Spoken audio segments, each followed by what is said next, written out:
I've been teaching golf for almost 20 years now and taught players from new golfers and juniors right through to tour players and to older players.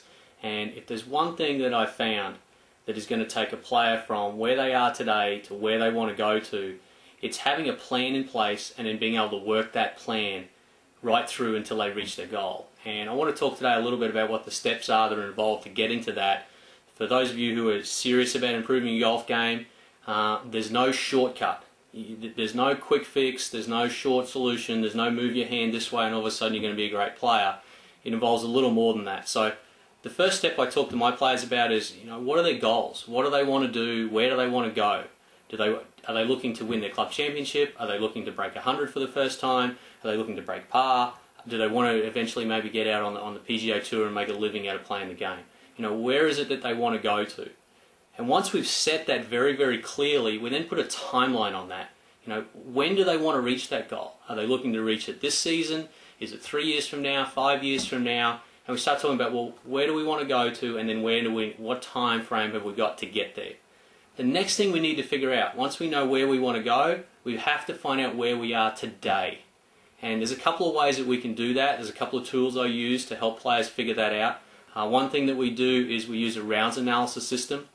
So I get players to start tracking how many fairways they hit, how many greens they hit in regulation, how many putts they have per round, number of 3 putts, what are their sand saves, what are their greenside saves. And then the other thing I'm starting to track too with players is I want to know how many shots does it take them to get on the green from either inside 50 yards or inside 100 yards. And I'll decide on which of those two distances I use based on the player. Better players, I want to know how many shots it takes them to get on the green from inside 100. The less skilled players is inside 50. And ideally with that last stat, you want to be on the green in one shot once you're inside 100 or inside 50. We don't want to be taking a pitch shot and then a chip, or a pitch shot and then a bunker shot to get it on the green, because we're just throwing away shots there. Once I've done that and I've identified a little bit on where the areas are that they may need to improve on to go from where they are today to where they want to go, I'll then also ask my players to complete a skills test. So I'll get them to do a short game skills test, which will involve short putting, long putting, middle distance putting, bunker shots, chipping and pitching. And I want to know within the short game what shots specifically give them the most trouble. So once I've gone through that, I'll then also do a little bit of video work with them on our V1 system here. I want to have a look at their technique, let them have a look at their technique as well, and see what might be causing their poor shots. Usually I can see it pretty easily when I stand on the tee, but I like the player to be involved in that process so that they can see why they're having difficulty hitting the shots they want to hit and thus shooting the numbers that they want to shoot. So the next thing we'll do is we'll take all that information together and we'll sit down and we'll start to write out the plan of what we need to do. We're going to prioritize the areas that need to improve. We're going to identify the areas in which this client is doing very well. But then we're really going to figure out, what are the areas that we've got to focus on? What are our highest priorities to get them to improve and thus get to where they want to go? And then we're going to talk about, well, how are we going to improve those areas? So we'll sit down, we'll talk about, well, if it's putting, we've got to then go look at the putting technique, make sure their technique's okay, make any changes if there are any that need to be made. And then we're going to start talking about, well, how should they practice? What drills do they need to put in place? And then how are they going to execute those drills? And then also measure their progress as they go through. So a lot of time we're talking about changing some technique in certain areas, but then it's about how do you practice. And I like to see the practice which is focused. I want to see some pressure on it. I want there to be outcomes and consequences when they're practicing.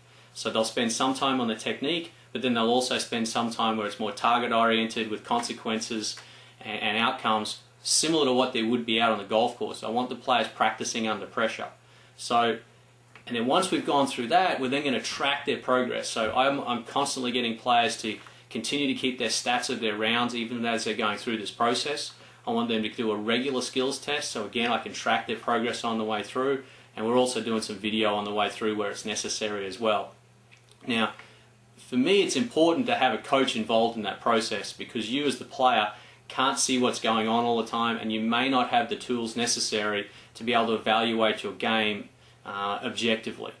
There is a lot of good information out there, whether it be in the form of magazines or on the internet or on television. The challenge for you as the player is knowing what is relevant to what's happening in your swing.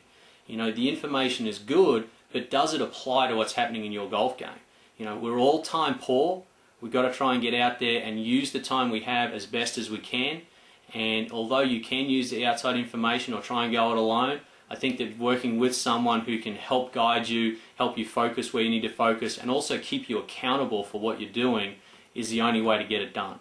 So to sum up for you, if you're serious about improving your golf game, to me there's only one way to do it, and that is going through an improvement process with someone, preferably a PGA professional who knows what they're doing. This is what we do here at the Hank Haney Golf Academy at Lake of Isles.